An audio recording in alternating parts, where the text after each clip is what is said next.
Video کے نیچے subscribe کے بٹن پہ کلک کریں، بیل کے آئیکن پہ کلک کیجئے تاکہ ہر نئی ویڈیو کی نوٹیفیکیشن آپ کو مل جائے۔ 2 تاریخ مارچ 2008 کرنول مرکز جامعہ مسجد میں حضرت معین الدین خان صاحب اتر والے کا بیان بعد مغرب۔ من يهده الله فلا مضل له ومن يضلل فلا هادي له ونشهد أن لا إله إلا الله وحده لا شريك له ونشهد أن محمدا عبده ورسوله أرسله بالحق بشيرا ونذيرا أما بعد أعوذ بالله من الشيطان الرجيم بسم الله الرحمن الرحيم إن الله وملائكته يصلون على النبي يا أيها الذين آمنوا صلوا عليه وسلموا تسليما اللهم صل على سيدنا شفيعنا نبينا حبيبنا مولانا محمد وآله وسلم۔ محترم بزرگوں دوستوں،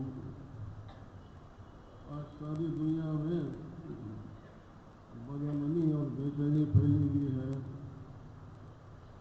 آپ جس ملک میں بھی جا کے پوچھے تو بولیں گے کہ حالات ہمارے خراب ہے اور بدامنی ہے، بے چینی ہے، چاہے وہ مشرقی ممالک ہو یا مغربی ممالک ہو، یا شمال ہو یا جنوب ہو، اور وہ ممالک جہاں زیادہ اسباب و چیزیں شکلیں ہوں، ہر اپنے اپنے کو رہا ہے کہ ہم بے چینی ہیں، بے امنی ہے۔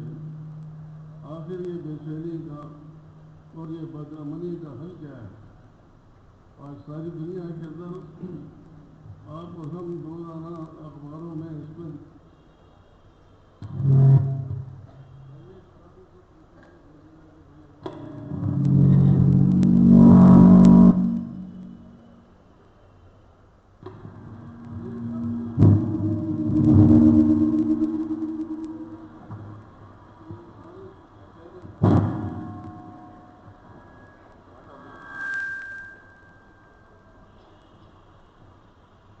تو آج ساری دنیا میں بے چینی جو بدامنی پھیلی ہوئی ہے،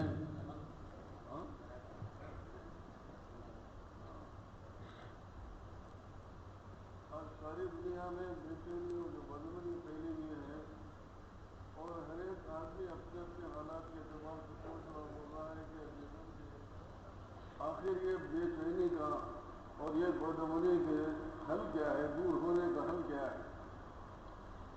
آپ اور ہم بار بار سنتے جا رہے ہیں اور بار بار ان کی بات ہمارے سامنے آ رہی ہے کہ وہ سوچتے بھی ہیں، ہر ایک آدمی یہ سوچتا بھی ہے کہ حالات یہ ہیں اور اس کے سدھار کی فکریں بھی ہوتی جا رہی ہیں، لیکن اس کا حل بہت سالوں میں سمجھ میں نہیں آ رہا ہے، لیکن اس کا حل ہمارے پاس میں موجود ہے، اس لیے کہ اللہ کا پاک کلام ہمارے پاس ہے اور نبی کریم صلی اللہ علیہ وسلم کی مبارک تعلیمات ہمارے پاس میں ہیں، اور صحابہ کرام رضوان اللہ تعالیٰ علیہ کی زندگی ہمارے پاس میں ہے۔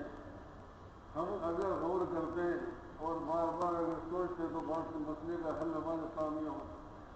آج بات کو پہچاننا نہیں ہے، جس کی بنا پر لوگ ٹھوکریں کھاتے جا رہے ہیں اور ساری دنیا کے اندر یہ آواز لگائی کہ امن لانے کی محنت کرو اور سکون اور چین لانے کی محنت کرو، لیکن اللہ تبارک و تعالیٰ یہ تمام دنیا کے اندر کے بگاڑ کے حالات کو اللہ تبارک و تعالیٰ چیزوں کے ساتھ میں جوڑے نہیں ہیں۔ آپ پورا قرآن پڑھیں اور حضور پاک صلی اللہ علیہ وسلم کے ارشادات کو اگر ہم پڑھیں گے تو یہ بات ہمارے سامنے آئے گی کہ اللہ تبارک و تعالیٰ ساری دنیا کے اندر جو بگاڑ کے حالات ہیں اور ساری دنیا کے اندر جو بگاڑ اس وقت میں ہے اور ساری دنیا کے اندر جو بے چینی اور بدامنی ہے، اس کے حل کے اعتبار سے فرماتے ہیں کہ اس کا اللہ تبارک و تعالیٰ اعمال کے ساتھ میں اس کا حساب نہیں، چیزوں کے ساتھ اللہ نے نہیں رکھا، اور چیزوں سے دنیا کے اندر حالات کے بدلنے کا کوئی چیز نہیں ہے۔ آپ قرآن پڑھیں سب دیکھیں، لیکن یہ نہیں ہے کہ جس انسان کے پاس جن چیزوں کے پاس زیادہ اسباب ہیں اور زیادہ چیزیں اور شکلیں ہیں، ان کے حالات درست ہوں گے نہیں ہیں، بلکہ حالات کے بگاڑ کا اور حالات کے بگاڑ کو دور کرنے کا اور حالات کے سدھار کا حل اعمال کے اندر ہے۔ قرآن کے اندر اللہ تعالیٰ خود فرماتے ہیں ظاہر الفساد فی البر والبحر بما کسبت ایدی الناس، آدمیوں کے اعمال کے بگاڑ کی وجہ سے دنیا میں فساد برپا ہو گیا، اور یہ اعمال کا بگاڑ ہمارے جو اندر ہے، یہ وجہ کی کیا ہے، اس کا جوڑ کس کے ساتھ ہے، یہ دل کے یقین کے ساتھ ہے۔ تو وہ دنیا کے اندر حالات کا بننا اور بگڑنا اعمال پر رکھتے ہیں، اور اعمال کے بگاڑ کی وجہ سے دنیا کے اندر کا یقین کا بگاڑ کی وجہ سے ہے۔ اگر یقین بنے گا تو اعمال بنے گے، اعمال بنیں گے تو حالات سازگار آئیں گے۔ ساری دنیا بے چینی میں ہے۔ حضور پاک صلی اللہ علیہ وسلم نے کیا ارشاد فرمایا؟ اللہ کے حبیب صلی اللہ علیہ وسلم نے فرمایا، اللہ کے حبیب صلی اللہ علیہ وسلم نے فرمایا، بے شک اللہ کے حبیب دنیا سے پردہ فرما لیے، لیکن اپنی امت کو بے یار و مددگار چھوڑ کر نہیں گئے، بلکہ اللہ کے حبیب صلی اللہ علیہ وسلم نے فرمایا ہے کہ لوگوں میں دو چیزیں چھوڑ کر جا رہا ہوں، اگر مضبوطی کے ساتھ میں اگر تھام لوگے تو دنیا میں تم کامیاب رہیں گے۔ ایک قرآن پاک ہے اور دوسری حضور پاک صلی اللہ علیہ وسلم کا مبارک طریقہ ہے۔ آج ساری دنیا میں ہمارے پاس چونکہ اس کا حل ہے، لیکن مسلمانوں کی پوری اپنی زندگی کا جائزہ لے کر دیکھیں، سرکار دو عالم صلی اللہ علیہ وسلم کے مبارک طریقے کے خلاف ہماری اور آپ کی زندگی گزرتی جا رہی ہے۔ ہمارا معاشرہ، ہمارے معاملات، ہماری خوشی، ہماری غمی اور ہمارے طور طریقے وغیرہ اللہ کے حبیب صلی اللہ علیہ وسلم کے نورانی اعمال پر اگر آ گئے تو دنیا میں ہم کامیاب بن جائیں گے۔ صحابہ کرام رضوان اللہ تعالیٰ علیہم اجمعین واقعات کو آپ اٹھا کر دیکھیں، صحابہ کرام حضور پاک صلی اللہ علیہ وسلم کی ایک ایک سنت کو مضبوطی کے ساتھ پکڑے تھے، اور اللہ کے حبیب صلی اللہ علیہ وسلم کے نورانی اعمال پر اپنی زندگی چلا رہے تھے، جس کی بنا پر ساری دنیا کے اندر کامیابی مل گئی ہے۔ تمہارے میرے مومنین تمہارے فاروق رضی اللہ تعالیٰ عنہ کم و بیش 22 لاکھ مربع میل پر ان کی حکومت چلی ہے۔ صحابہ کرام حکومت بھی کرے ہیں اور ان کے اندر کمائی کی لائن بھی رہی ہے اور سارے چیزیں رہے ہیں، لیکن اللہ کے نبی کے مبارک اعمال سے ہٹے نہیں ہیں۔ حضرت ابو الدرداء رضی اللہ تعالیٰ عنہ فارس کے گورنر ہیں، اور گورنر صاحب بیٹھے ہیں، دسترخوان بچھا ہے، کھانے کے لیے بیٹھے ہیں، ہاتھ سے لقمہ گر گیا، حضرت ابو الدرداء رضی اللہ تعالیٰ عنہ اس کو اٹھا کر پوچھ کر کھانے لگے۔ کسی نے کہا کہ گورنر صاحب لوگ دیکھیں گے تو کیا کہیں گے، اس لیے کہ لقمہ جو آپ سے گر گیا ہے اس کو اٹھا کر پوچھ کر کھا رہے ہیں، اب لوگ سمجھیں گے کیا کہیں گے۔ تو حضرت ابو الدرداء رضی اللہ عنہ کیا جواب تھا؟ اترک سنت حبیبی صلی اللہ علیہ وسلم یعنی وفقا، یوں فرمایا کہ میں یہ احمقوں اور بے خوفوں کی وجہ سے نبی کریم صلی اللہ علیہ وسلم کی سنت کو چھوڑ دوں کیا؟ اللہ کے حبیب صلی اللہ علیہ وسلم کی سنت کو ہم چھوڑیں گے کیا؟ میرے بھائیوں اور دوستوں، صحابہ کرام رضوان اللہ تعالیٰ علیہم اجمعین نبی کریم صلی اللہ علیہ وسلم کے مبارک اعمال پر اپنی زندگی چلا کر دنیا میں کامیاب بن گئے، اور ہمارے اور آپ کے لیے نمونے کے طور پر یہ واقعات موجود ہیں۔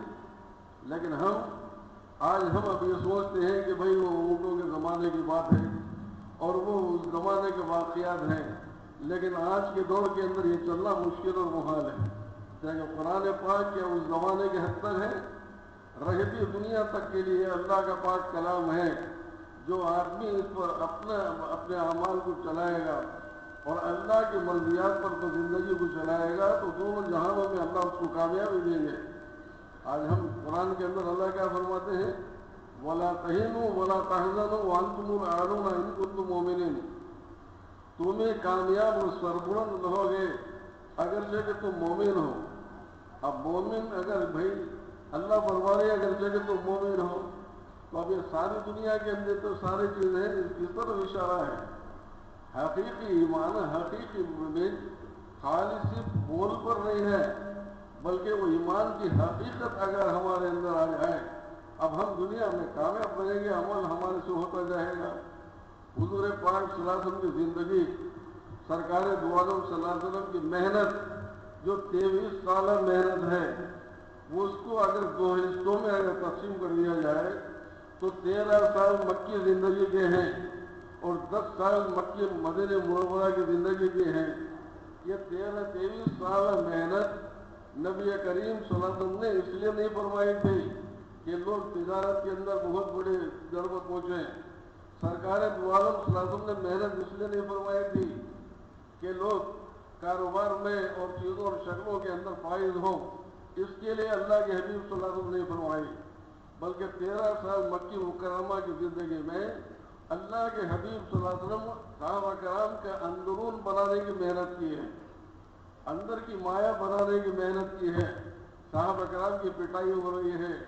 حضرت خباب بن ارد رضی اللہ تعالیٰ عنہ کے سینے پر پتھر ان کو آگ کے انگاروں پر لٹایا جا رہا ہے، اور حضرت بلال رضی اللہ تعالیٰ کے سینے پر چٹان رکھی جا رہی ہے، لیکن عہد ہی زبان سے نکلتا جا رہا ہے.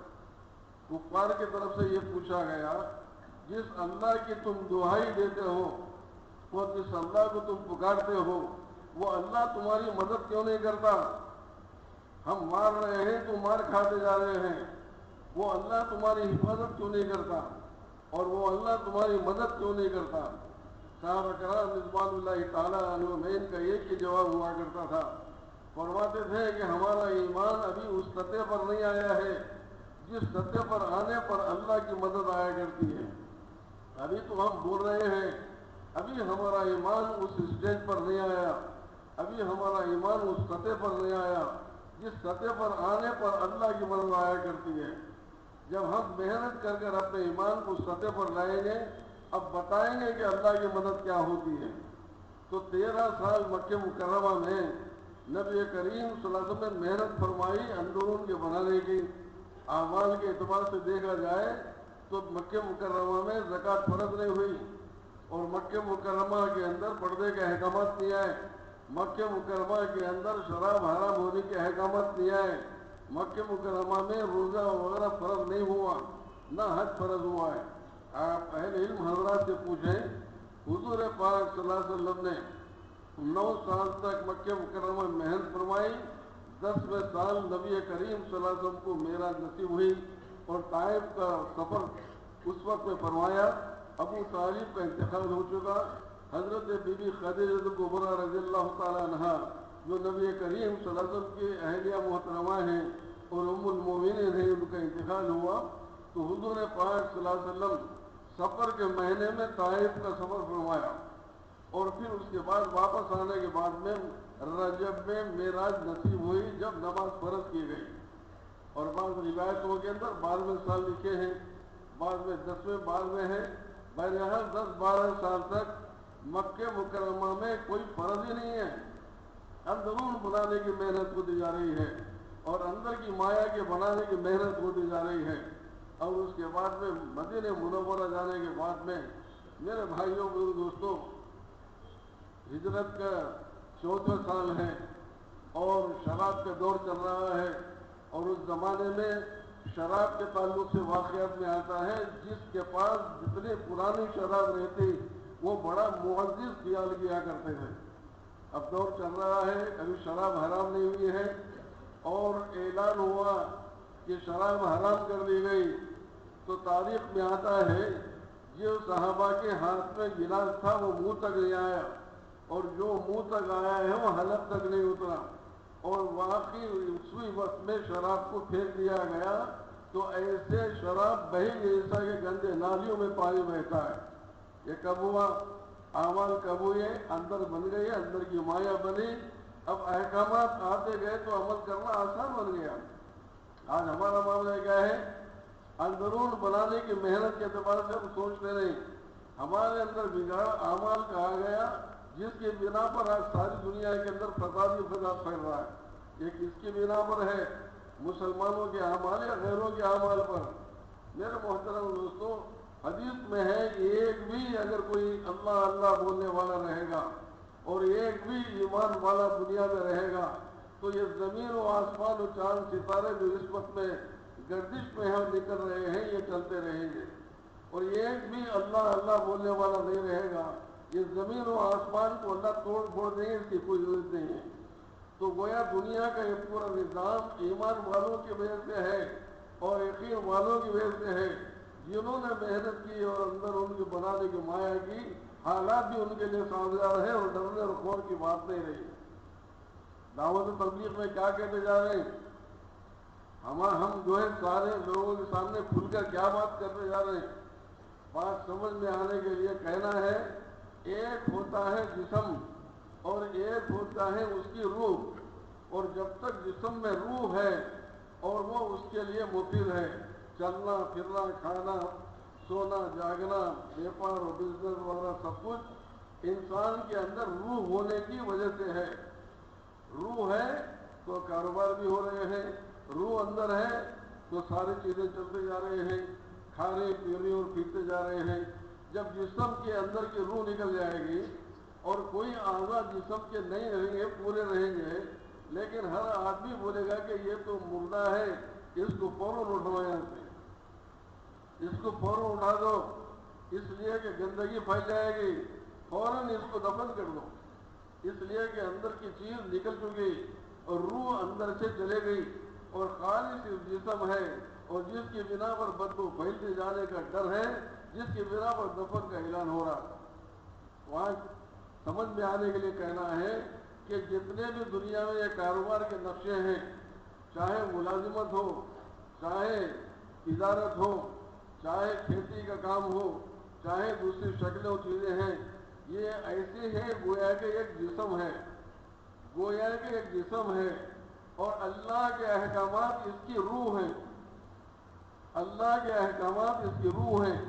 تجارت میں اگر اللہ کے احکامات نہیں ہیں تو وہ مردہ ہے، اور ملازمت میں اگر اللہ کے احکامات نہیں ہیں تو وہ مردہ ہے، اور کاروبار و چیزوں میں اگر اللہ کے احکامات نہیں ہیں تو یہ سب مردہ ہے۔ تو آج ساری دنیا میں مردے ہیں اور اللہ کے احکامات پر زندگی نہیں چل رہی ہے۔ اللہ کے حبیب صلی اللہ علیہ وسلم کے ایک ایک نورانی ارشاد کو دیکھو، ہماری زندگیاں کدھر چلتے جا رہی ہیں، ہمارے اوقات کس طرف لگتے جا رہے ہیں۔ اللہ کے حبیب صلی اللہ علیہ وسلم واقعات کے اندر آتا ہے، حضور پاک صلی اللہ علیہ وسلم نے ایک مرتبہ فرمایا کہ اپنے ٹخنے کھول دو، یعنی لباس ایسے پہنو جس سے ٹخنے نظر آئے، ما اسفل من الکعبین من الازار فی النار، جو تیبن ہو یا پیجامہ اگر ٹخنوں سے نیچے ہے تو جہنم میں جائے گا۔ اور اللہ کے حبیب صلی اللہ علیہ وسلم فرما رہے ہیں ٹخنے کھول دو، تو آدمی کیا کرنا ہے، آج عام مزاج کیا بن گیا، ٹخنے کو چھپاؤ، ٹخنے ظاہر مت کرو، برا نہیں ہو رہا ہے۔ اور انگریزوں کی طرف سے اعلان ہوا گھٹنے کھول دو، اب لے جو ڈرائر پہن لو پھرو، اب ڈرائر پہنو، حالانکہ اللہ کے حبیب صلی اللہ علیہ وسلم کیا فرماتے ہیں، الفقیض عورت، ران چھپانے کی جگہ ہے، ران کا چھپانا فرض اور ضروری ہے، نماز کے اندر بھی فرض، نماز کے باہر بھی فرض ہے، لیکن میرے بھائیوں کو دوستوں آج کہاں ہے ہمارے اندر سرکار دو عالم صلی اللہ علیہ وسلم کی ارشادات پر زندگی ذرے ذری بات پر اٹھا کر دیکھیں کس طرف ہماری زندگی چلتی جا رہی ہے۔ اللہ کے حبیب صلی اللہ علیہ وسلم جو بات فرما رہے ہیں اس پر ہماری اور زندگی کہاں چل رہی ہے۔ جنہوں نے دنیا میں محنت کی، اپنے اندرون بنانے کی محنت کی، اپنا یقین بنایا اور اپنے اعمال میں حقیقت پیدا کرنے کی محنت کی، وہ کسی سے مغلوب ہونا جانتے نہیں تھے، وہ کسی سے ڈر اور خوف ان کے اندر نہیں تھا۔ تاریخ میں آتا ہے کہ اورنگزیب عالمگیر کے والد شاہ جہاں جو بادشاہ ہیں، اور ان کے دل میں یہ خیال آیا کہ چلو ہم ریشم کا استعمال کریں گے، حالانکہ ریشم کا پہننا مردوں کے لیے بالکل ناجائز ہے، حرام ہے، ریشم کا پہننا مردوں کے لیے حرام ہے، لیکن بادشاہ کے دل میں خیال آیا کہ ہم ریشم استعمال کریں گے۔ اب اس زمانے میں ہر قسم کے لوگ ہیں، علماء حقانی بھی ہیں، علماء ربانی بھی ہیں، تو علماء سو بھی ہیں۔ ان سے پوچھا گیا، انہیں کہا کہ بادشاہ سلامت، آپ کے لیے کیا ہے، آپ کے لیے استعمال کرنے میں کیا قباحت ہے؟ تو بادشاہ کے دل کے اندر خیال آیا کہ حضرت ملا جیون رحمۃ اللہ علیہ اس وقت میں ہیں، جو اورنگزیب عالمگیر کے استاد ہیں، ان سے بھی پوچھ لیں گے، اگر وہ فتویٰ دے دے تو ہمارے لیے اور بھی راہ ہموار ہو جائے گی۔ دل میں خیال آیا اور حضرت ملا دیوبند رحمۃ اللہ علیہ جو علماء حقانی اور ربانی میں ان کا شمار ہے، ان سے دریافت کرنے کے لیے بادشاہ نے پوچھا کہ حضرت بہت سارے تو ریشم کے پہننے کی جو مجھے اجازت دی ہے، لیکن آپ میرے اس کے تعلق سے آپ کیا فرماتے ہیں؟ ہے تو ملا دیوبند رحمۃ اللہ نے فرمایا، بادشاہ سلامت اگر یہ میں آپ کو تنہا اس وقت میں بول دیا تو صرف آپ کی ذات کے لیے فائدہ ہوگا۔ میری طبیعت یہ چاہتی ہے کہ جمعہ کے دن نماز کے وقت میں، خطبے کے وقت میں، جب کہ پوری مسجد بھری ہوئی مصلیوں سے رہتی ہے، اس وقت میں اگر میں ظاہر کر دیا تو بہت اچھا ہے، تاکہ بات سب کو بھی معلوم ہو جائے۔ اب بادشاہ نے سمجھا کہ یہ تو بہت اچھی بات ہے، چنانچہ جمعہ کے دن حضرت ملا دیوبند رحمۃ اللہ علیہ اپنے گھر میں اپنی اہلیہ کو وصیتیں کی اور کہا کہ ہو سکتا ہے کہ میں زندہ واپس نہ آؤں، تمہارے لیے یہ چیز ہے، یہ چیز ہے، سب کہہ دیا۔ اور اس کے بعد میں نماز کے لیے پہنچے، اور جانے کے بعد میں خطبے کے بعد میں اعلان فرمایا، بادشاہ نے یہ بات مجھ سے پوچھی ہے، ریشم کے پہننے کی طرف سے پوچھا ہے کہ ہم کھلے طور پر اعلان کر رہے ہیں، اللہ تبارک و تعالیٰ ریشم کا پہننا مرد کے لیے حرام فرمائے ہیں، جو اللہ کی طرف سے حرام ہو گیا اس کو حلال سمجھنے والا کافر ہے۔ یہ اعلان کر دیا پوری مجمع میں اور بھری مجلس کے اندر اعلان کر دیا، اور اس کے بعد میں اطمینان کے ساتھ اپنے مکان کو آ گئے۔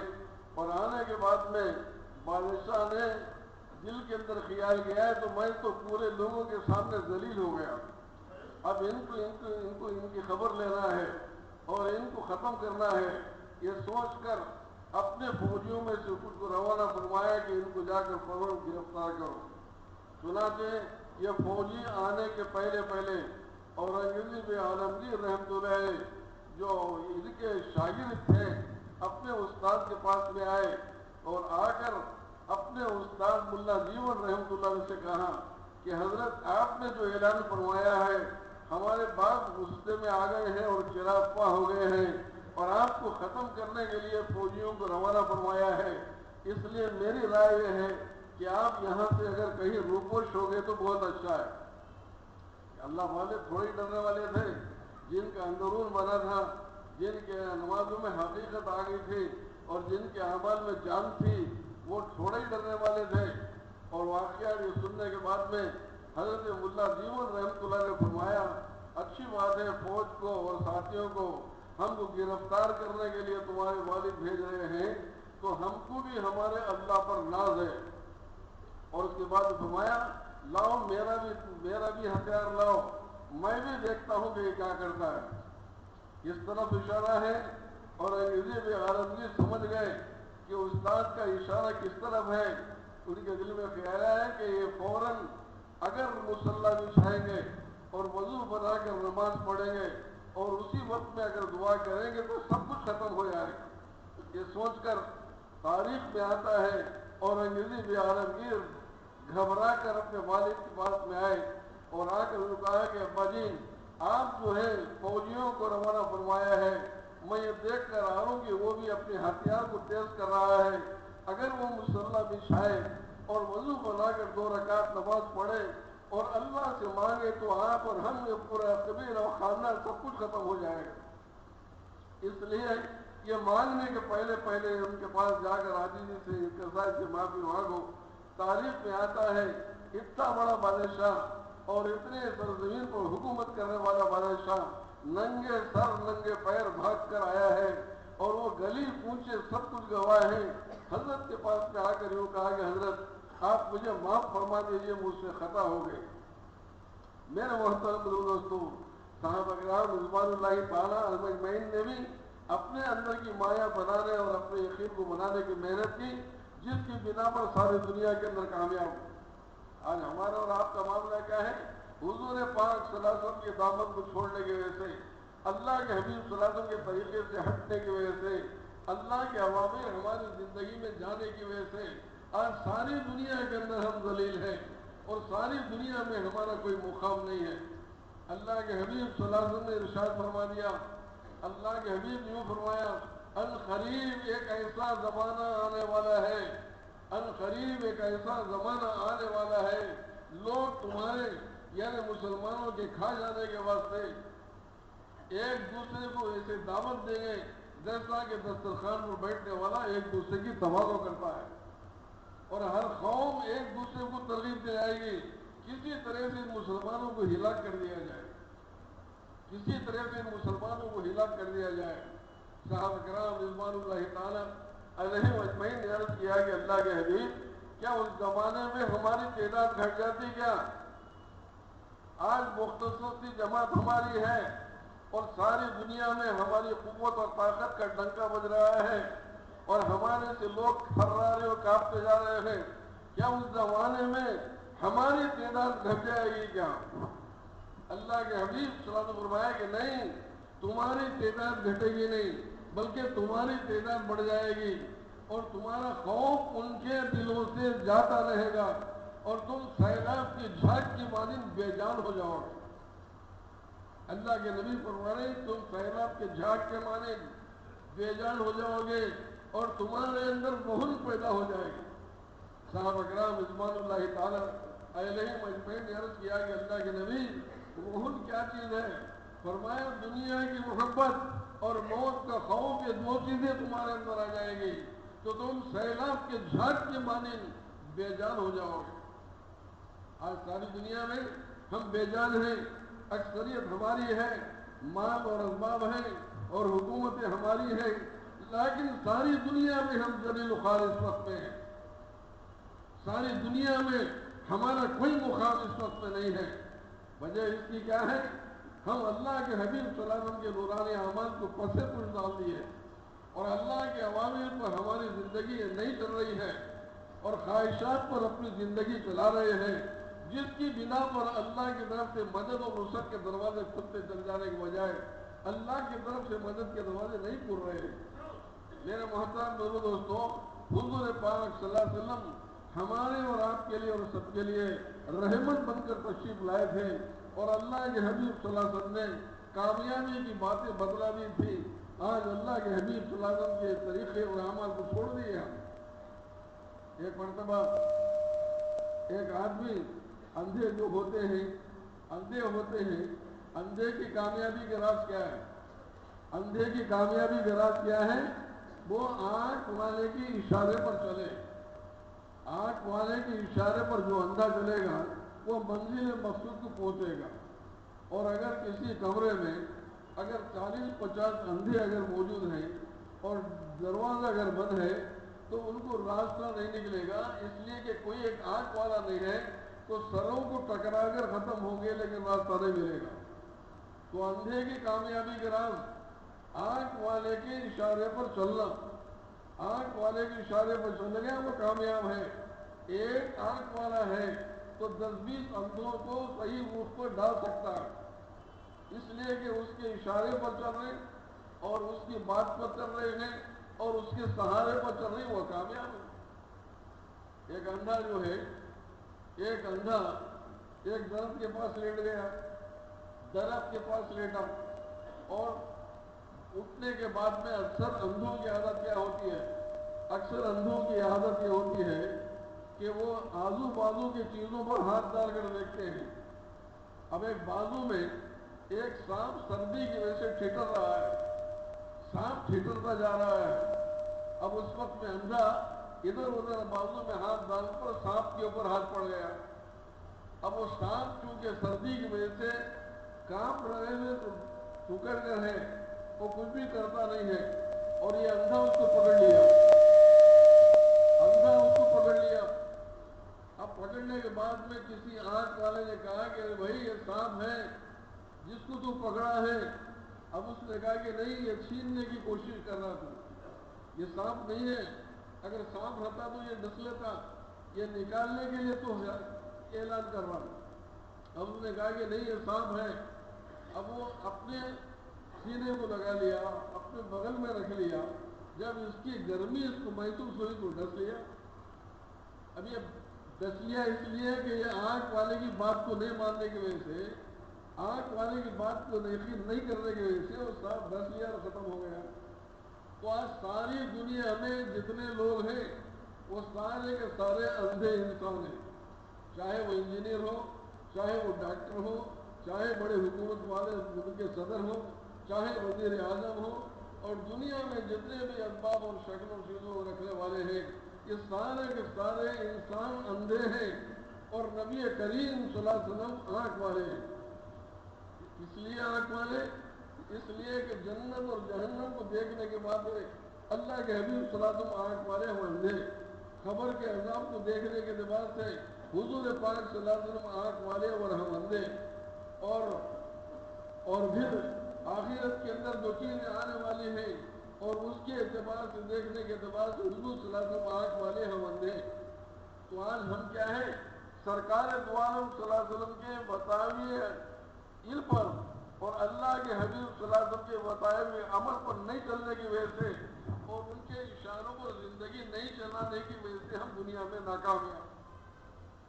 مولانا یوسف صاحب رحمۃ اللہ علیہ نے اپنی تقریر کے اندر ایک بات بتائی تھی اور یوں فرمایا تھا، اے لوگوں، آج دنیا میں لوگ چیزوں پر محنت کر کر شکلوں کو بنا رہے ہیں، چیزوں پر محنت کر کر شکلوں کو بنا رہے ہیں، اور تم لوگ حضور پاک صلی اللہ علیہ وسلم کے طریقے پر محنت کرو اور اللہ کے حبیب صلی اللہ علیہ وسلم کے طریقے پر تم محنت کر لو، اور جتنا بننا ہے بن جائے گا اور جتنا نہیں بنا ہے اس کو اللہ تبارک و تعالیٰ ایسے ہی توڑ دیں گے جیسا کہ ایک انڈے کے چھلکے کو توڑ دیا جاتا ہے۔ اللہ کے سامنے اس کی کوئی حیثیت نہیں، اور دنیا میں جو بڑے بڑے ممالک ہیں ان کی کوئی حیثیت خالق کائنات کے سامنے نہیں ہے۔ ایک مکان جب اگر کوئی خالی رہتا ہے اور مالک اگر مکان میں نہیں رہتا تو اس کے اندر مکڑیوں کے جالے لگ جاتے ہیں، مکڑیوں کے جالے لگ جاتے ہیں، اور مکاندار جس وقت میں آتا ہے دیکھتا ہے کہ پورا مکان جالے سے بھر گیا ہے، تو یہ جالوں کو ختم کرنے کے لیے کوئی لمبا چوڑا پروگرام نہیں بناتا اور یہ جالے کو ختم کرنے کے لیے کوئی ترکیب نہیں کرتا، بلکہ ایک جھاڑو سے مار کر پورے جالے کو صاف کر دیا کرتا ہے، پورا جالے کو ایک جھاڑو سے مار کر صاف کر دیا کرتا ہے۔ تو میرے محترم دوستو، آج ساری دنیا میں یہ اللہ کے حبیب صلی اللہ علیہ وسلم کے اعمال پر زندگی نہیں چلنے کے ایسے جالے لگے ہیں، اور اللہ تعالیٰ اگر صاف کرے تو ایک ہی جھاڑو سے سب کو ملکوں کو ختم کر کے بتائیں گے۔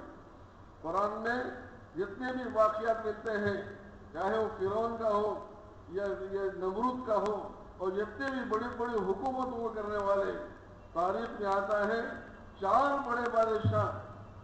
بڑے بادشاہ دنیا میں، پوری دنیا میں حکومت کرے ہیں۔ دو مسلمان بادشاہ ہیں، دو غیر مسلم بادشاہ ہیں۔ غیر مسلم بادشاہوں میں نمرود ہے اور بخت نصر جو دانیال علیہ السلام جو نبی تھے ان کے دور میں تھا۔ یہ ساری دنیا میں حکومت کر رہے ہیں، اور مسلمانوں میں حضرت سلیمان علیہ السلام ہیں اور حضرت ذی القرنین ہیں۔ یہ ساری دنیا میں حکومت چلی، تو اتنے بڑے حکومت کو کرنے والے اور اتنے بڑے ممالک کو رکھنے والے ان کا حشر کیا ہوا؟ اللہ تبارک و تعالیٰ اس کو معمولی قسم کے ایک مقصد سے اللہ ختم کر کے بتایا۔ قرآن میں جتنے بھی واقعات ہیں علماء کرام فرماتے ہیں تین زمانے ہیں، ماضی، حال، مستقبل۔ تو دو زمانوں کا ذکر قرآن پاک میں ہے، حال کا نہیں ہے، ماضی کا ہے یا مستقبل کا ہے، ماضی کا ہے یا مستقبل کا ہے۔ اللہ تعالیٰ یہ بتا کہ دیکھو جو قوم ہمارے احکامات کے خلاف کام کرے اور ہمارے حکم کے خلاف کام کرے اور ہمارے نبیوں کے طریقے کے خلاف اپنی زندگی کو چلائے، ان کا ہم نے کیا حشر کیا ہے قرآن میں موجود ہے۔ اور جو قوم ہمارے نبیوں کے طریقے کے خلاف اور ہمارے احکامات کے خلاف اپنی زندگی چلائے گی، اس کا کیا حشر ہونے والا ہے، یہ بھی قرآن میں ہے۔ اس لیے کہ دو زمانے بہت بڑے ہیں، ماضی کا زمانہ اور مستقبل کا، یہ ہمیشہ ہمیشہ کے لیے ہے۔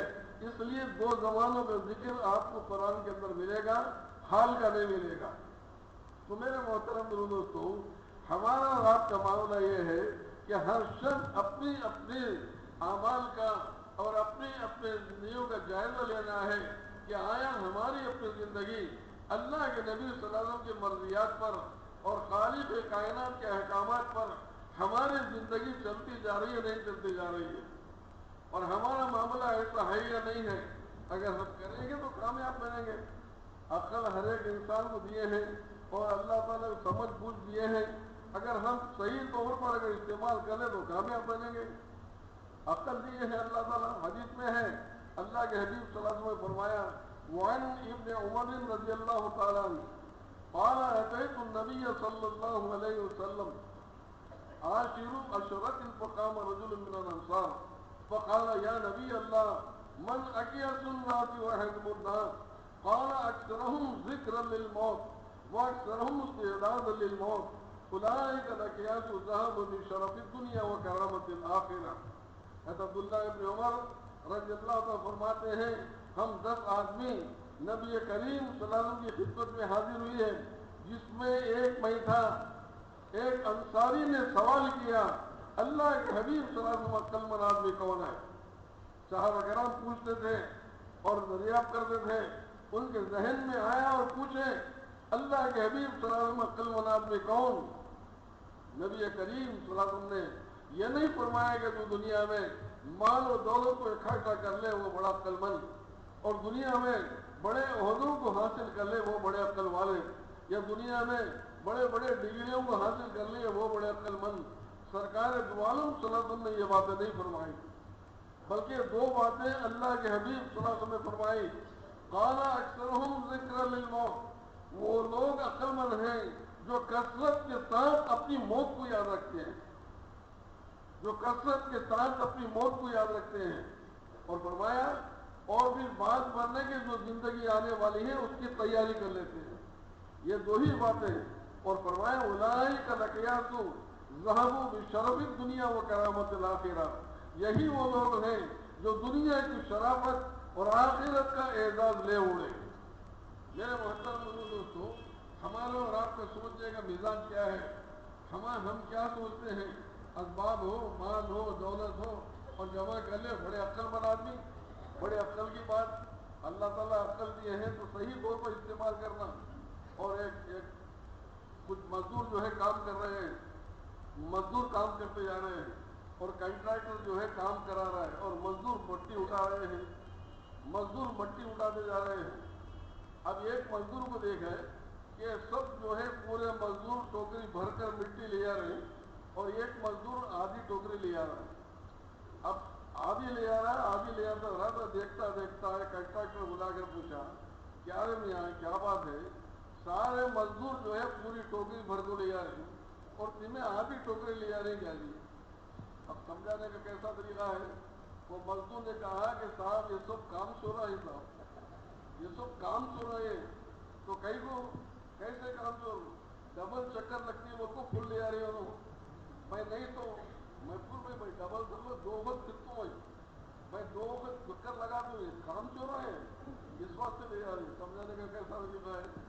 اس انداز سے سمجھاتا جا رہا ہے، ڈبل چکر لگتی ہے اس کے ایسے کرتا جا رہا ہے۔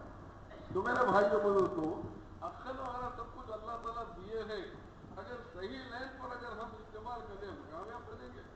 تو حضور پاک صلی اللہ علیہ وسلم نے یہ نہیں فرمایا کہ جو آدمی زیادہ سے زیادہ مال و اسباب اور چیزوں کو جمع کر لے بڑے عقل مند، بلکہ سرکار دو عالم صلی اللہ علیہ وسلم نے فرمایا 2 ہی باتیں ارشاد فرمائی۔ پہلی بات تو فرمایا کہ جو لوگ کثرت کے ساتھ اپنی موت کو یاد رکھے اور بعد مرنے کے جو زندگی آنے والی ہے اس کی تیاری کر لے۔ آج ہمارا معاملہ کیا ہے؟ ہماری زندگی کدھر جا رہی ہے اور ہمارا معاملہ ایک اعتبار سے کیا ہے؟ میرے محترم دوستوں، اگر ہم تھوڑی دیر کے لیے بیٹھ کر غور کریں سوچیں تو بات میری اور آپ کی سمجھ میں آئے گی کہ ہماری زندگی کس طرف جاتی ہے۔ بار بار دین کی باتیں سن رہی، بار بار اللہ کے نبی کے ارشادات میرے اور آپ کے کان میں پڑ رہی، زندگی میں تغیر نہیں آ رہا ہے، زندگی میں تبدیلی نہیں آ رہی ہے۔ وجہ اس کی کیا ہے؟ ایک حضرت کے پاس میں ایک آدمی آیا، آ کر پوچھا ہمیں دین کی باتیں سنتے ہیں لیکن ہماری زندگی میں تغیر نہیں آ رہا ہے، وجہ اس کی کیا ہے؟ فرمایا کہ 5 چیزوں کی کمی تمہارے اندر آ گئی جس کی بنا پر تمہاری زندگی میں تغیر نہیں آ رہا، تمہاری زندگی میں تبدیلی نہیں آ رہی ہے۔ لوگوں نے پوچھا کہ وہ کیا ہے؟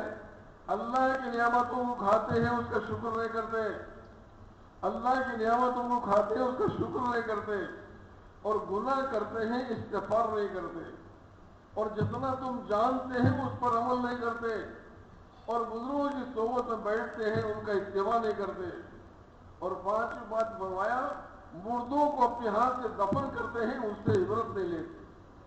میرا آدمی عبرت اپنے ہاتھ سے دفن کر رہا ہے، اپنے ہاتھ سے مٹی ڈال رہا ہے، دل میں یہ احساس نہیں ہے کہ ایک دن میرا بھی ایشور ہوگا، جیسے یہ دنیا میں تمام چیزوں کو چھوڑ کر گیا میں بھی جانے والا ہوں، اور جیسے یہ اسباب اور شکل و چیزوں کے بغیر دنیا سے گیا ہم بھی آنے والے ہیں، احساس ہی نہیں ہے۔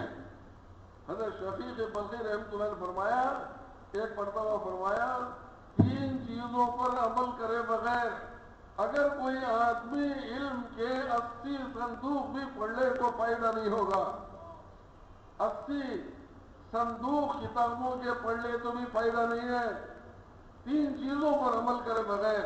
حضرت شفیق بلخی رحمۃ اللہ نے فرمایا، پہلی بات میں کیا فرمایا؟ اے انسان دنیا کو اپنے دل میں جگہ مت دے، دنیا کو اپنے دل میں جگہ مت دے، اس لیے کہ مومن کے دل دنیا رہنے کی جگہ نہیں ہے۔ اور دوسری بات شیطان کو دوست مت بنا، شیطان مسلمان کا رفیق نہیں ہے۔ اور تیسری بات کو فرمایا، مسلمان کو کسی مسلمان کو تکلیف مت دے، اور مسلمان کو تکلیف دینا مسلمانوں کا پیشہ نہیں ہے۔ یہ تین چیزوں پر عمل کرے بغیر 80 صندوق کتابوں کے پڑھ لے تو بھی کوئی فائدہ نہیں ہوگا۔ حضرت شفیق بلخی رحمۃ اللہ نے فرماتے ہیں، ایک مرتبہ کچھ لوگ آئے، آ کر کہا کہ حضرت آپ نصیحت کرو کچھ ہم کو۔ حضرت شفیق بلخی رحمۃ اللہ علیہ بڑے صوفیوں میں اور بڑے اکابرین اور بڑے بزرگوں میں شمار ہے، جو فرمایا یار اور دوست اگر تو چاہتا ہے اللہ تیرے لیے کافی ہے، یار اور دوست اگر تو چاہتا ہے اللہ تیرے لیے کافی ہے، مؤنس اور غمخوار اگر چاہتا ہے تو قرآن تیرے لیے کافی ہے، ہمراہی اگر تو چاہتا ہے کرامن کاتبین تیرے لیے کافی ہے، کام اگر تو چاہتا ہے اللہ کی عبادت تیرے لیے کافی ہے، اور وعظ اور نصیحت کو اگر پسند کرتا ہے موت کی یاد تیرے لیے کافی ہے، اور جتنی باتیں میں بتایا اگر پسند نہیں ہے تو جہنم تیرے لیے کافی ہے۔ اندازہ کرو اللہ والوں کے سامنے آخرت اور آنے والی زندگی اور وہاں کامیاب ہونے کے دل میں یقین فکر، اس کی بنا پر زندگی کو چلا رہے ہیں، ہماری زندگی جاری کی ذات۔ ہمارا معاملہ کیا ہو رہا ہے میرے بھائیوں کو دوستوں؟ ہمارے ایک ایک سیکنڈ ہماری اور آپ کی زندگی میں کم ہو رہا ہے، احساس ہی نہیں ہے، احساس ہی نہیں ہے۔ ایک نہیں، عبد الملک بن مروان واقعات میں آتا ہے، سلیمان بن عبد الملک ایک بہت بڑے بادشاہ گزرے ہیں، بنو امیہ کے بادشاہ سلیمان بن عبد الملک، اور وہ مدینہ منورہ کو آئے۔ مدینہ منورہ کو آنے کے بعد میں پوچھا تابعی اگر کوئی ہے تو میری ملاقات کراؤ۔ لوگوں نے کہا کہ حضرت ابو حازم رحمۃ اللہ علیہ یہاں ہے۔ حضرت ابو حازم رحمۃ اللہ علیہ ہیں، ان کو بلایا گیا۔ بلانے کے بعد میں بادشاہ نے پوچھا کہ حضرت آپ نے میرے ساتھ ناانصافی کی ہے اور بے مروتی کا معاملہ آپ نے میرے ساتھ کیا۔ حضرت ابو حازم رحمۃ اللہ علیہ جو تابعی ہیں انہیں فرمایا کہ میں نے کیا بے مروتی کا معاملہ کیا اور کیا ناانصافی آپ کے ساتھ میں کی؟ تو بادشاہ نے کہا میں امیر المومنین ہوں اور میں بادشاہ وقت ہوں، اور مدینے کو آنے کے بعد بہت سارے لوگ ملنے کے لیے آئے لیکن آپ ملنے کے لیے نہیں آئے۔ یہ بے مروتی نہیں تو کیا ہے، یہ ناانصافی کا معاملہ نہیں تو کیا ہے۔ حضرت ابو حازم رحمۃ اللہ نے فرمایا امیر المومنین ملنے اور ملانے کی بات جبھی ہوگی جبکہ آپ میں مجھ میں کوئی تعارف ہو، میں آپ سے واقف نہیں ہوں اور آپ مجھ سے واقف نہیں ہیں تو ملنے کا سوال کیا ہے؟ ہم آپ کو جانتے نہیں اور آپ مجھ سے واقف نہیں تو ملنے کا سوال کیا ہے؟ ملنے کی بات جبھی ہوگی جبکہ آپ میں مجھ میں پہلے سے کوئی تعارف ہو۔ یہ بات کے کہنے کے بعد بادشاہ نے کہا کہ حضرت ایک سوال کرنا ہے، میری طبیعت موت سے گھبراتی ہے، اس کی وجہ کیا ہے؟ میری طبیعت موت سے گھبراتی ہے، وجہ کیا ہے؟ تو حضرت ابو حازم رحمۃ اللہ نے فرمایا امیر المومنین آپ نے دنیا کو آباد کیا اور آخرت کو آپ نے ویران اور برباد کر دیا، جس کی وجہ سے آپ کی طبیعت آبادی کو چھوڑ کر ویرانے کی طرف جانے تیار نہیں ہے. اگر آپ دنیا کو ویران کرتے اور آخرت کو آباد کرتے تو آپ کی طبیعت اس طرف جانے مائل ہوتی.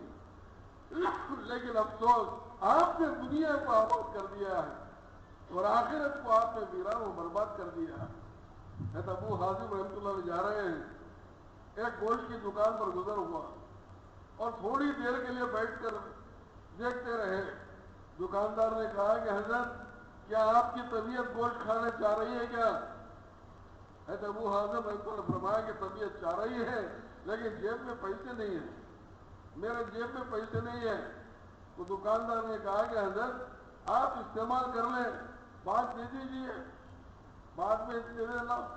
تو حضرت ابو حازم رحمۃ اللہ نے فرمایا تم کو سمجھانے سے میں میرے نفس کو سمجھا لیتا ہوں, تیرے پاس کچھ بھی نہیں ہے نفس کو سمجھا لیتا ہوں, تیرے کو سمجھانے کے بجائے میں اپنے نفس کو سمجھا لیتا ہوں. دکاندار نے کہا کہ نفس کو سمجھاتے سمجھاتے تو یہ حال بنا لیا, آپ اپنے جسم پر ہڈی اور چمڑے کے علاوہ کچھ بھی نہیں ہے, گوشت ندارت ہے, آپ نے اپنے نفس کو سمجھا کر یہ حال کر لیا. تو حضرت ابو حازم رحمۃ اللہ نے فرمایا اتنا ہی جسم خبر کے کیڑے کھانے کے لیے کافی ہے. کہا اس کے بعد میں آگے بڑھ گئے. میرے بھائیوں کو دوستوں, اللہ والوں کے سامنے آخرت تھی اور آنے والی زندگی تھی اور اللہ کو راضی کرنے کا جذبہ اور فکریں تھی اور اللہ کے حبیب صلی اللہ علیہ وسلم کے نورانی اعمال پر اپنی زندگی چلانے کی فکر تھی, جس کی بنا پر ساری دنیا کے اندر وہ کامیاب بنے اور رہی تھی دنیا تک کے لیے نقصان نہیں.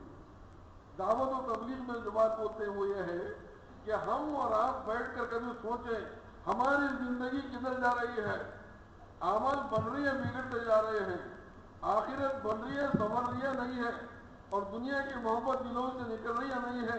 تھوڑی دیر کے لیے بیٹھ کر غور و فکر کرنا اور اپنی زندگی کو صحیح روپ پر چلانے کے دماغ سے سوچنا. خالی صرف بول سے یہ چیزیں نہیں آئیں گی جب تک کہ آدمی اس کے لیے محنت نہ کرے, اس کے لیے اپنی جان اور مال کی قربانی نہ دے, اور جب تک کہ خدا کے دین کی محنت کے لیے اپنے آپ کو پسائے نہیں, اور جب تک کہ اللہ کے دین کے لیے اپنا سب کچھ نہ لگائے, اس وقت تک اس کے لیے آنا یہ چیز مشکل اور محال ہے.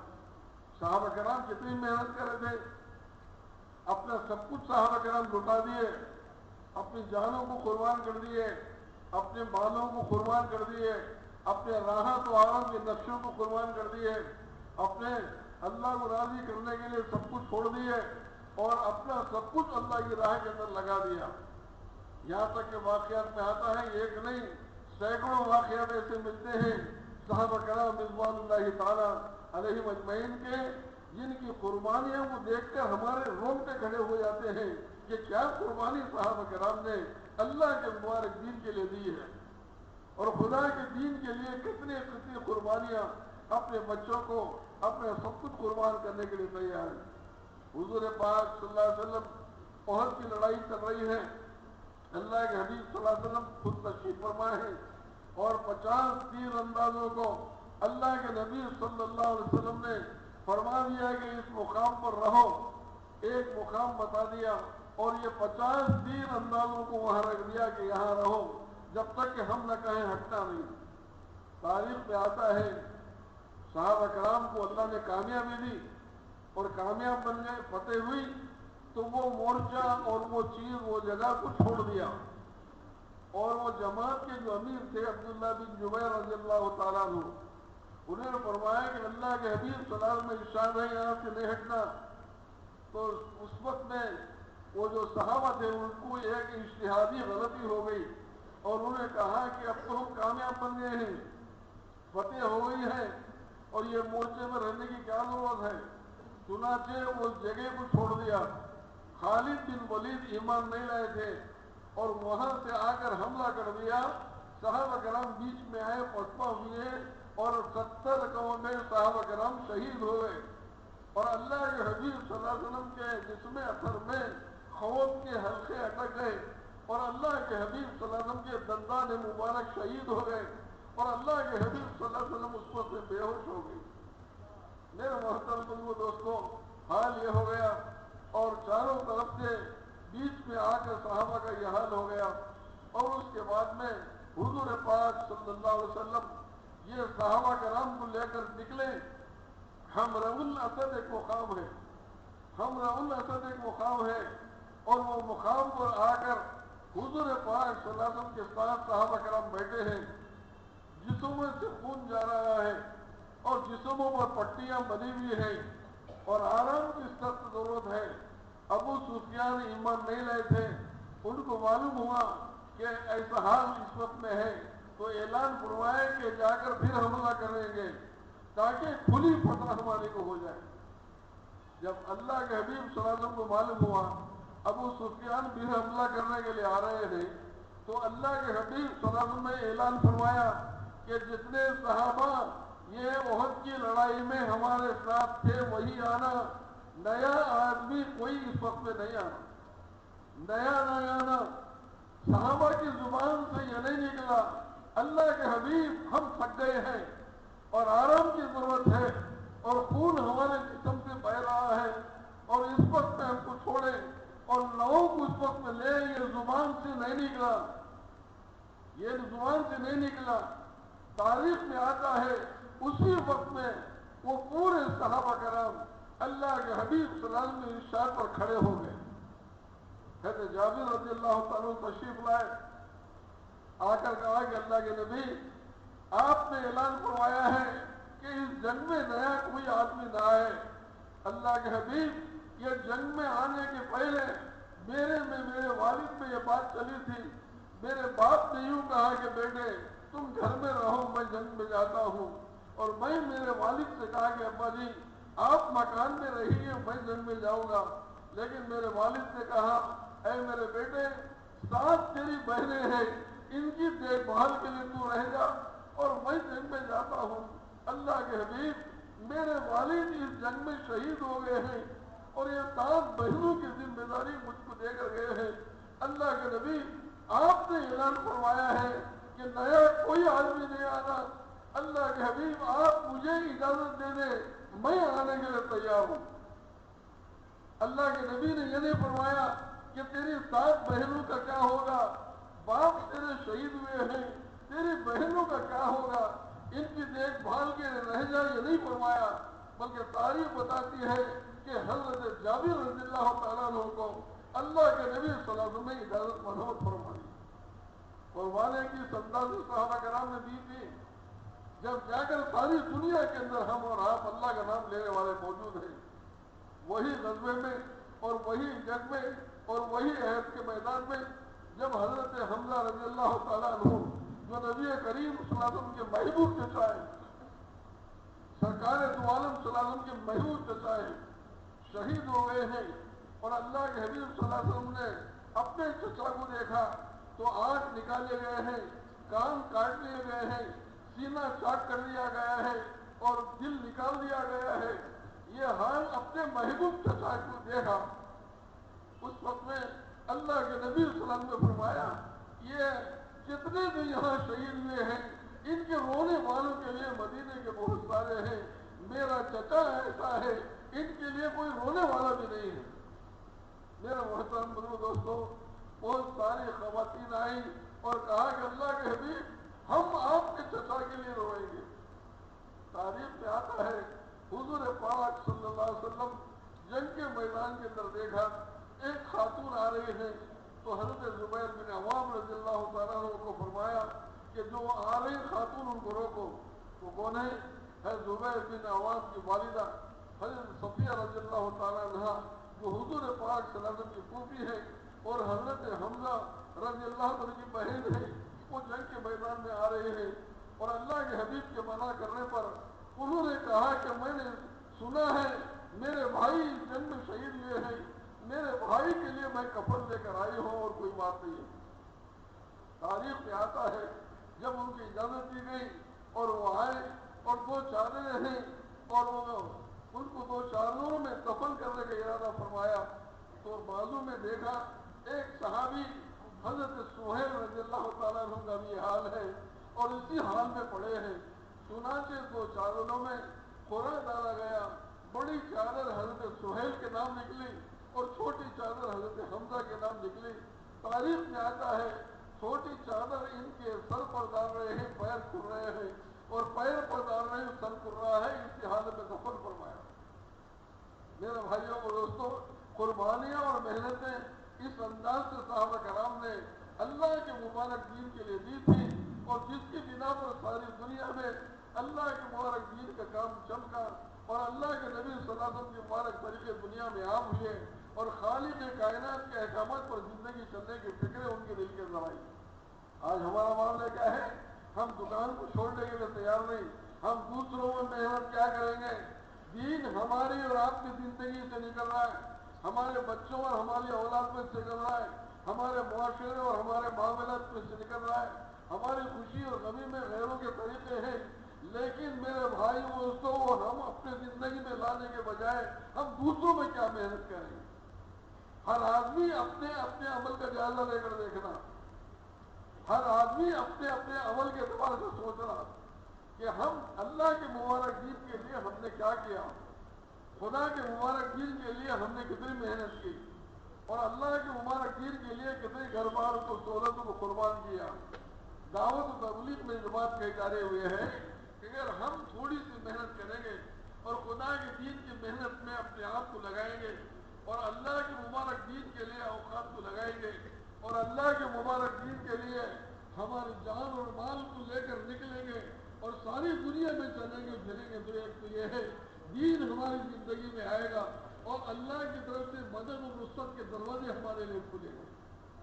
میرے محترم بزرگ دوستوں، جب تک کہ آدمی ایسے ماحول میں اور ایسے شکل و چیزوں کے ماحول میں اور ایسے احباب کے ماحول میں اور ایسے اسباب کے ماحول کو چھوڑ کر جب تک کہ نہیں نکلے گا، اس وقت تک اس کے اندر فکروں کا آنا مشکل اور محال بنے گا۔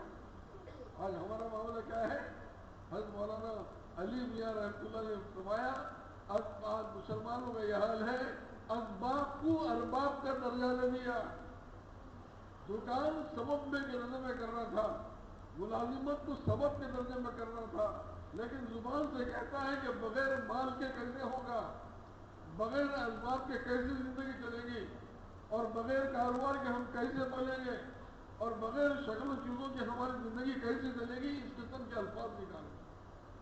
حالانکہ دینے والے اللہ ہیں۔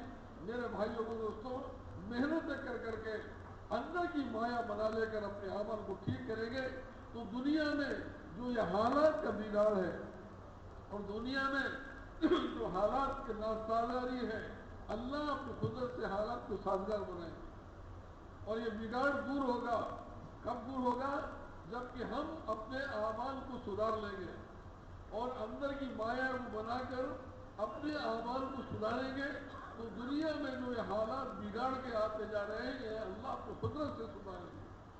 آج ساری دنیا میں بے چینی ہے، اور ساری دنیا میں بدامنی ہے، اور ساری دنیا میں آج یہ ہمارا یہ حال ہے، وجہ صرف اس کی ہے کہ ہمارے اعمال بگڑے ہوئے ہیں، اور اعمال اس لیے بگڑے ہوئے ہیں کہ ہمارا اندرون بگڑا ہوا ہے۔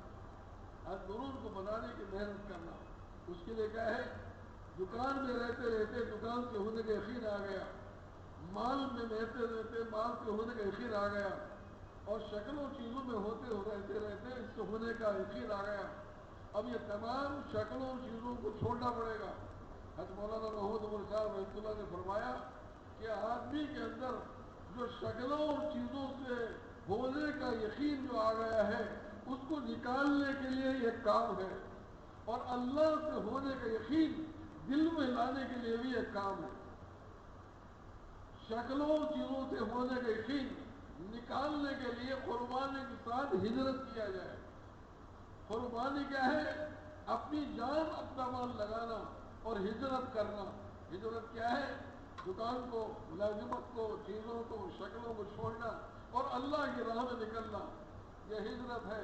ہجرت کریں گے قربانی کے ساتھ، چیزوں سے ہونے کا یقین دل سے نکل جائے گا، اسباب سے ہونے کا یقین نکل جائے گا، شکلوں سے پلنے کا یقین دلوں سے نکل جائے گا، اور اسباب وغیرہ سے ہونے کا جو یقین دلوں میں آ گیا ہے اور ہمارے رگ و ریشے میں آ گیا ہے، یہ یقین نکل جائے گا، اور باہر نکل کر دعوت دینا ہے۔ اللہ کر رہی، اللہ سے ہوتا ہے، اللہ سے ہوتا ہے، اسباب سے نہیں، اللہ سے ہوتا ہے، اللہ سے ہونے کی دعوت دیں گے، خالق کائنات سے پلنے کی دعوت دیں گے، اللہ سے ہونے کی بات کہیں گے، اللہ سے ہونے کی تذکیروں کو سنیں گے، انشاءاللہ وہ بات ہمارے دلوں میں آئے گی۔ تو کیا ہے، اندر کی مایا بنانے کے لیے ہجرت کا کرنا ہے، اور اللہ سے ہونے کے یقین لانے کے لیے دعوت کا دینا ہے۔ تبلیغ میں یہ دو باتیں کہتے جا رہے ہیں کہ بھائی اپنی پچھلی زندگی پر ندامت کے آنسو بہا بہا کر، اور اپنی پچھلی زندگی پر رو رو کر، اپنے ندامت کے آنسو بہا بہا کر بقیہ زندگی کو صحیح رخ پر ڈالنے کی محنت کر لیں، ہم دونوں جہانوں میں کامیاب بنیں گے۔ اگر ہم کر لیے تو ہم کامیاب ہیں، ہم چھوڑے تو ہم ناکامیاب ہیں۔ اس کے لیے بھائی کیا ہے، اوقات جب تک کہ نہیں لگائیں گے اور اللہ کی راہ میں ٹھوکریں نہیں کھائیں گے، اپنے راحت و آرام کے نشوں کو نہیں چھوڑیں گے، اور اپنے اسباب سے نہیں کٹیں گے، اور اپنے مال و دولت سے نہیں ہٹیں گے، اور اللہ کی راہ میں نکل کر دعوت والی فضاؤں میں نہیں رہیں گے، اس وقت تک یہ چیزیں ہمارے اندر آنا مشکل اور محال ہے۔ مولانا یوسف صاحب رحمۃ اللہ نے فرمایا، اللہ تعالیٰ ہر ایک انسان کے اندر چار چیزیں ایمان کے بننے کے لیے ہیں، اور وہ چار ہی چیزیں ایمان کے بگاڑ کے لیے ہیں۔ ہمارے اندر چار ایسی چیزیں ہیں جس سے ایمان بنتا بھی ہے، اور ہمارے اندر چار ایسی چیزیں ہیں جس سے ایمان بگڑتا بھی ہے۔ ایمان کیسے بگڑے گا؟ اللہ تعالیٰ انسان کے اندر جو آنکھ دیے ہیں، ایک انسان کی آنکھ کیا ہے؟ اس کے اندر ایک خرابی ہے، وہ کیا ہے؟ آنکھ ہماری غیر خدا سے ہونے کو دیکھتی ہے، خدا سے ہونے کو نہیں دیکھتی۔ ہماری آنکھ مال سے ہونے کو دیکھتی ہے، ہماری آنکھ اسباب سے ہونے کو دیکھتی ہے، ہماری آنکھ چیزوں سے ہونے کو دیکھتی ہے۔ آنکھ کے اندر یہ بگاڑ ہے، آنکھ غیر خدا سے ہونے کو دیکھتی ہے، خدا سے ہونے کو نہیں دیکھتی۔ جب آنکھ دیکھی غیر خدا سے ہونے کو، اور زبان کو بھی اگر اس پر استعمال کر لیا، اور بھی مال کے بغیر نہیں ہوگا، اسباب کے بغیر نہیں ہوگا، چیزوں کے بغیر نہیں ہوگا، زبان سے بھی اگر یہ بولتا رہا، اور کان سے بھی یہ سنتا رہا، اور دماغ سے سوچتا رہا، 24 گھنٹے محنت ان کی کرتا رہے گا، اور سونے کے بعد میں اس کے ذہن میں اسباب سے ہونے کا یقین بنتا جائے گا۔ اب بننے کا راستہ کیا ہے؟ حضرت مولانا یوسف صاحب رحمۃ اللہ نے فرمایا، یہی چار راستے ایسے ہیں جو جس سے آدمی محنت کر کر اپنے اندرون کو، اپنے اعمال کو بنا سکتا ہے۔ وہ کیا ہے؟ آنکھ کا جو سب سے بڑا قصور یہ ہے، وہ غیر خدا سے ہونے کو دیکھتی ہے، تو زبان کو اس کے خلاف استعمال کرو، زبان کو خلاف استعمال کرو۔ آنکھ دیکھ رہی ہے اسباب سے ہونے کو، آنکھ دیکھ رہی ہے مال سے ہونے کو، آنکھ دیکھ رہی ہے حکومت سے ہونے کو، آنکھ دیکھ رہی ہے شکلوں چیزوں سے ہونے کو، تو زبان سے یہ بولو، آنکھ استعمال سے نہیں، اسباب سے نہیں، حکومت سے نہیں، چیزوں سے نہیں، آنکھ دیکھ رہی ہے، زبان سے اس کی تردید کرو، اور کان سے یہی باتوں کو سنو، اور دماغ سے یہی باتوں کو سوچو۔ محنت 24 گھنٹے اس کی کریں گے، اور سوئیں گے تو ہمارے دل میں اللہ سے ہونے کا یقین آئے گا۔ آج کیا ہے؟ روزانہ تذکرے میرے اور آپ کے سامنے ایمان کی بگاڑ کے باتیں سننے اور سمجھنے، بولنے، دماغ میں سوچنے کے ہیں، اب ہم بن کیسے سکیں گے؟ اس کے لیے میرے محترم دوستو، اپنے اعمال کو سدھار کے لیے محنت اس انداز سے کرنا ہے تاکہ ہم بن جائیں۔ تبلیغ میں جو بات کہہ رہے ہیں، جب تک کہ آدمی 4 مہینے لگا کر اپنے راحت و آرام کے نقشوں کو چھوڑ کر، اپنے شکلوں سے کنارہ کش نہ ہو کر، اپنے اسباب کو کاٹ کر، جب تک کہ اللہ کی راہ میں نہ نکلے گا، اور اللہ سے ہونے کے تفسیروں کو بول کر، اور خدا کی بڑائی کو سن کر، اللہ سے ہونے کی باتوں کو بول کر، اور سن کر جب تک کہ محنت نہیں کرے گا، اس وقت تک اس کے اندر یہ چیزیں آنا مشکل اور محال ہے۔ اس کے لیے کیا ہے؟ 4 مہینے کے لیے اپنے دلوں میں ارادے فرما لیں۔ اجتماع پر اجتماع ہو رہے ہیں، اجتماع پر اجتماع کرتے جا رہے ہیں، اور بہت سارے اللہ کے بندے اللہ کے دین کی محنت کے لیے نکل رہے ہیں۔ میرے بھائیوں کو اس کو بات اگر سمجھ میں آئی، اٹھ کر کھڑے ہو کر اپنے ناموں کو نوٹ کرائیں، اور اس کے بعد میں انشاءاللہ دعا ہوگی۔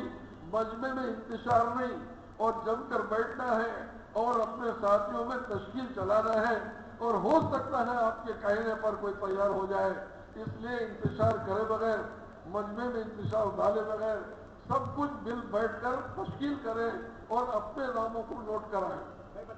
فرمائیں بھائی.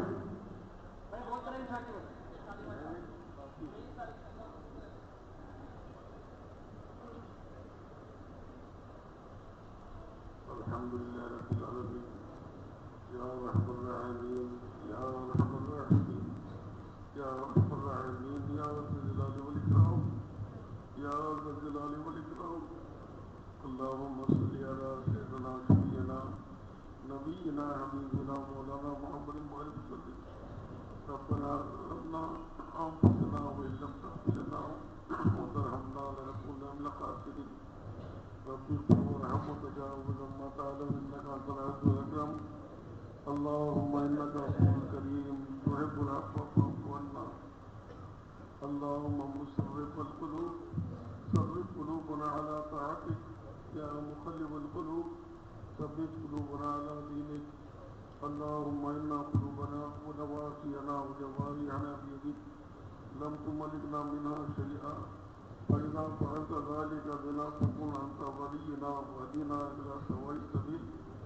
اللهم أرنا الحق حقا وارزقنا اتباعه وأرنا الباطل باطلا وارزقنا اجتنابه. اللهم ارزقنا حبك وحب رسولك وحب من ينفعنا حبه عندك يا حي يا قيوم برحمتك نستغيث. يا حي يا قيوم برحمتك نستغيث. نستغفرك ربنا ونسألك التوبة واصلح لنا شأننا كله ولا تكلنا إلى أنفسنا طرفة عين فإنك إن تكلنا إلى أنفسنا تكلنا إلى ذنوب وعورة وذنب وخطيئة. اللهم لا سهل إلا ما جعلته سهلا وأنت تجعل الحزن سهلا إذا شئت. لا إله إلا الله العليم الكريم. سبحان الله رب العرش العظيم. الحمد لله رب العالمين. أسألك موجبات رحمتك وعزائم مغفرتك والغنيمة من جودك والسلامة من كل لا تدع ذنب إلا غفرته ولا هما إلا فرجته ولا حاجة هي لك رزق إلا قضيتها يا أرحم الراحمين. إليك ربي فهدنا وفي أنفسنا لك ربي فضلنا وفي أعين الناس وعزنا ومن سيء الأخلاق فقبلنا ولا الصراط المستقيم ثبتنا وعلى أعدائك أعداء الإسلام فانصرنا. اللهم انصرنا ولا تنصر علينا. اللهم امكر لنا ولا تمكر علينا. اللهم زدنا ولا تنقصنا ولا تسلط علينا من لا يرحمنا. اللهم اشرح صدورنا للإسلام. اللهم حبب إلينا الإيمان وزينه في قلوبنا وكره إلينا الكفر والفسوق والعصيان. اللهم اجعلنا من الراشدين. اے اللہ ہمارے گناہوں کو معاف فرما. یا اللہ ہمارے خطاؤں کو درگزر فرما. یا اللہ بے شک ہم علیم ہیں بے شک ہم گنہگار ہیں بے شک ہم خطاوار ہیں. اے اللہ ہم گناہوں میں ملوث ہیں گناہ کرتے جا رہے ہیں. یا اللہ آپ کے دریائے رحمت سے ہمیں معاف فرما. غلام کی خطا جو آقائی معاف کیا کرتا ہے. اے اللہ ہم سب آپ کے غلام ہیں آپ آقا ہیں. اے اللہ آپ کو اختیار ہے چاہے غلام کی خطا کو پکڑے یا معاف کرے. یا اللہ اگر آپ معاف کریے تو آپ کو کوئی پوچھنے والا نہیں ہے. یا اللہ رحم فرما کرم فرما. اے اللہ ہمارے صغیر اور کبیرہ گناہوں کو اپنی قدرت سے اپنے دریائے رحمت سے معاف فرما. یا اللہ ایمان کے یقین کے تذکرے ہم اپنے زبانوں سے کر رہے ہیں. یا اللہ آخرت بنانے اور آخرت کی زندگی کے سنوارنے کے تذکرے اے اللہ ہم کرتے جا رہے ہیں لیکن یا اللہ آخرت سنوارنے کی فکریں ابھی ہمارے اندر آئی نہیں. یا اللہ ہمارے اندر ہم بگڑا ہے. اے اللہ ہمارے اندر کی مایا ابھی بنی نہیں. یا اللہ ہم سب محتاج ہیں. سننے والے مجمع جیسا محتاج ہے بولنے والے بھی ان سے زیادہ محتاج ہیں. یا اللہ سننے والوں کو اور بولنے والوں کو عمل کے توفیق نصیب فرما. یا اللہ ہمارے اندر ان کو بڑھا دے. یا اللہ ہمارے ایمان میں حقیقت پیدا فرما. یا اللہ ہماری عبادتوں میں حقیقت پیدا فرما. یا اللہ ہمیں دین کے علم کا چسکا نصیب فرما. یا اللہ آپ کا دھیان جمع کر یا اللہ ہمیں سب ذکر کرنے والا بنا دے. یا اللہ ہمارے اخلاق و کردار کو ٹھیک فرما. احترام کی دولت سے ہمیں مالا مال فرما. اور بچوں پر شفقت کا مزاج ہمارا اپنا بنا دے. یا اللہ کبر و کینہ حسد اور بغض جو دل کی گندگی ہے اس کو نکال دے. یا اللہ للہیت جو اس میں پورے اعمال کی جڑ ہے وہ میرے سے فرما. یا اللہ اے اللہ اخلاص کے ساتھ ہم سب کو عمل کرنے والا بنا دے. یا اللہ یہ دعوت والی فکروں میں اور دعوت دینے میں اور اے اللہ آپ کی راہ میں نکلنے میں اور اے اللہ اپنے گھر بار کو سب کچھ چھوڑ کر جانے میں اللہ ہماری یارت و مدد فرما. یا اللہ جتنے احباب آپ کے دین کی محنت کے لیے اپنے آپ کے رات میں نکھائے ہیں یا اللہ اے اللہ نکلنے کے ارادے ظاہر فرمائے ہیں. یا اللہ انہیں استقامت نصیب فرما. یا اللہ نکلنا آسان فرما. اے اللہ رکاوٹوں کو اپنی قدرت سے دور فرما اور زیادہ دیر اور دیر کے لیے نکلنے والا ہم سب کو بنا دے. یا اللہ ہمارے پریشانوں کو دور فرما. یا اللہ ہمارے دنیا میں حالات کو اپنی قدرت سے سازگار بنا دے. یا اللہ ساری دنیا میں اے اللہ مسلمان پھرتے جا رہے ہیں اور ساری دنیا میں باوجود اسباب اور مال کے ہمارا کوئی مقام نہیں ہے اور ہماری حکومت ہونے کے باوجود بھی ہمارا کوئی مقام دنیا میں نہیں ہے محض اس لیے کہ ہم آپ کے احکامات کو پسے پوچھ ڈال دیے اور اللہ اے اللہ حضور صلی اللہ علیہ وسلم مبارک طریقے کے خلاف ہماری اپنی زندگی چل رہی ہے جس کی بنا پر اے اللہ واقعی آپ کی مدد نصرت ہم سے ہٹی ہوئی ہے. کہ اللہ رحم فرما و کرم فرما ہمارے دل کی آنکھ کو کھول دے. یا اللہ آپ کی مان کے چلنے میں اور حضور صلی اللہ علیہ وسلم کے طریقے میں کامیابی کی یقین ہمارے دل میں پیدا فرما. یا اللہ ساری دنیا میں جو نہتے مسلمان جو پھرتے جا رہے ہیں اور بہت سارے ماں بہنوں کی عصمتیں لٹ رہے ہیں اور بہت سارے چھوٹے چھوٹے بچے یتیم بن رہے ہیں. کہ اللہ مسلمانوں کی کوئی والی وارث نہیں ہے. یا اللہ مسلمانوں کی کوئی اعانت کرنے والا نہیں ہے. یا اللہ کوئی ہماری مدد کرنے والا نہیں ہے. یا اللہ ہمارے حالوں کو رحم فرما ہمارے حالوں پر کرم فرما. اے اللہ جو ہتھیار و مال و دولت کے گھمنڈ میں مسلمانوں کو تحقیق کرنے کے فکریں اور چاروں طرف سے مسلمانوں کو ملیاوٹ کرنے کی فکریں جو ہوتی جا رہی ہیں یا اللہ ان کے پلانوں کو ختم فرما. یا اللہ انہیں میں اللہ انہیں کے اندر انتشار ڈال دے. یا اللہ اے اللہ انہیں کے اندر ٹکراؤ پیدا فرما دے. یا اللہ اے اللہ ہماری اللہ حفاظت فرما. اے اللہ بالخصوص مسلمانوں کی حفاظت فرما. یا اللہ اے اللہ روزانہ کا معاملہ یہی ہے اور ہر طرف سے تباہی و بربادی کی طرف سے مسلمان پڑے ہوئے ہیں. یا اللہ ہر طرف سے ہمارا کوئی مقام نہیں ہے. یا اللہ رحم فرما کرم فرما مدد فرما. یا اللہ رحم فرما کرم فرما مدد فرما. یا اللہ آپ کے دین کی محنت کے لیے اے اللہ جتنے بھی احباب نکل رہے ہیں نکلتے جا رہے ہیں. یا اللہ گھر بار کا خلیفہ بچہ اعانت اور مدد کے دروازے ان کے لیے کھول دے. یا اللہ ہم کو کسی چیز کا محتاج مت بنا. یا اللہ عمل کے ہونے کے یقین ہمارے دل میں پیدا فرما. یا اللہ حالات کو اپنی قدرت سے سازگار فرما. یا اللہ حالات کو ہمارے بگاڑ کے حالات کو دور فرما اور حالات کو اپنی قدرت سے سازگار فرما دے. یا اللہ سارے دنیا کے مسلمانوں میں اتفاق اور اتحاد پیدا فرما اور مل جل کر کام کرنے کے مزاج اپنی قدرت سے بنا دے. یا اللہ رحم فرما اور کرم فرما فضل فرما. یا اللہ جو لوگ دعاؤں کے لیے کہے اور لکھتے ہیں ان کے جائز مقاصد کو پورے فرما. رب اغفر وارحم وانت خیر الراحمین. وصلی اللہ تعالی علی خیر خلقہ سیدنا و شفیعنا نبینا حبیبنا مولانا محمد وآلہ وسلم. سبحان ربک رب العزۃ عما یصفون وسلام علی المرسلین والحمد للہ رب العالمین. بھائی ساتھی اپنے حلقوں میں بیٹھ جائیں. جو جماعتیں خدا کے راستے میں جا رہی ہیں وہی احباب مصافہ کریں جن کے نام